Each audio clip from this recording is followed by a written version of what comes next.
Кемпирдин 7 баласы. Бар экен, жок экен, байыркы замандын биринде бир бечара кемпирдин 7 баласы болгон экен. Ар бир баласы эч ким билбеген өнөрлөрдү үйрөнүптүр. Энеси бир күнү балдарына: "Балдарым, атаңардан калган жалгыз жаа бар эле. Кимиңердин өнөрүңөр күчтүү болсо, ошонуңар алгыла", дейт. Балдары өнөрлөрүн айтат. Улуу баласы: "Мен алып кара куш асманда торгойдой болуп көрүнгөн кезде эле ыргыта аталам. Мен 7 жыл мурун кеткен кумурсканын изин билемин", дейт экинчи баласы. "Мен 2 дүйнөнү бүт көрүп турам, эмне болуп жатканын жаңылбай айтам", дейт үчүнчү уулу. "А мен ачка болгондорду канча адам болсо да тойгузууга жараймын", деп айтты төртүнчүсү. Бешинчи баласы: "Дарыя болсо да, деңиз болсо да, көз ачып жумганча кеме жасап өтөмүн", дейт. Алтынчысы болсо: "Мен кара жер менен да, дарыя деңиздердин үстүнөн да чуркасам, таманымдан чаң чыгат", деди. "Жоо жакындап келгенде кара жер жарыл деп түбүнө түшүп, өзүм каалаган жерден кайра чыгып, душманыман кутулуп кетем", дейт кенжеси. Кемпир балдарын угуп, кимисинин өнөрү артык экенин биле албады. Балдарына жааны берип: "Болбос хан деген бар. Ага өзүңөрдүн өнөрүңөрдү айткыла. Ал өзү чечип, жааны бириңерге берсин", деп Болбос ханга жиберет. 7 бала Болбос хандын шаарына келсе, шаардын ичи чаң тополоң болуп жатыптыр. Балдар таң калып: "Эмне болду? Шаарыңарга жоо тийдиби?" деп бир абышкадан сурашат. Абышка: "Кечээден бери хандын жалгыз кызы жоголуп атат. Кайда кеткени белгисиз.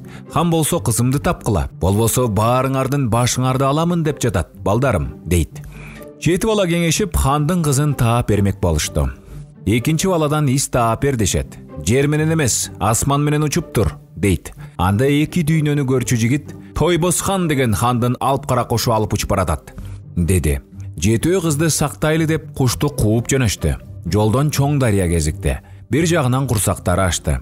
4-чү бир тууганы асманга карап колун жайып 2 кой, анын артынан нан, жемиш дагы башка тамактарды түшүрүп, курсактарын тойгузууга киришти.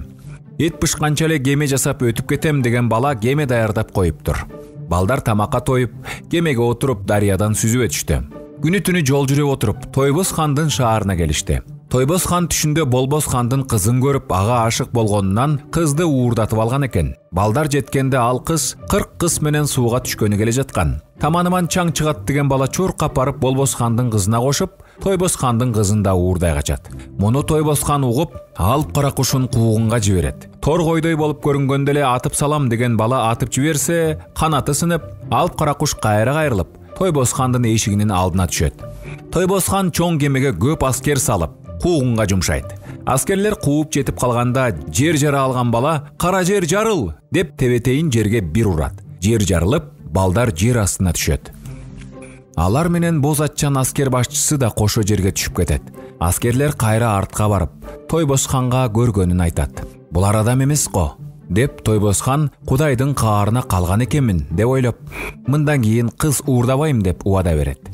Өзү кызын жоктоп ыйлап отуруп калат. 7 баатыр Болбос хандын шаарына жакын жерден чыгып келатышса, шаар эли коркуп тоого качып кетишет. Балдар шаарга келсе, адамдын бири да жок. Кошо түшүп кеткен аскер башчысын байлап коюп, 2 кызды төргө отургузуп, өздөрү кой союп, казан асып коюшат. Түтүн чыгып жатканын көргөн Болбос хан: "Ким барып көрүп келет?" деп сурайт. Эч ким баргысы келбейт. Ошондо ата-энеси жок бир жетим баланы жиберет. Бала коркконунан макул болот. Хандын үйүнө келип караса, кемпирдин 7 баласы тамак жеп отурушат. Бала кайра чуркап барып кызынын табылганын ханга сүйүнчүлөйт. Болбос хан ишенбейт. "Дагы ким барып көрүп келет?" деп сурайт. "Бирөө мен көрүп келейин" деп суранат. Барып жетимдин айтканы чын экен деп кайтат. "Бир кызыңыз 2 кыз болуп келиптир" дейт. Хан тоодон түшүп келет. Кызы атасына аны куткарган 7 баатыр экенин айтып берет. 7 баатыр болсо Болбос ханга кайрылып, суранычын айтышат.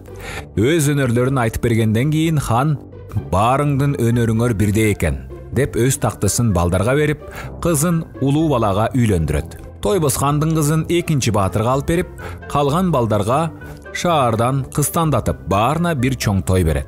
Балдар караган энесин алдырып алышып, жыргалда жашап калышат.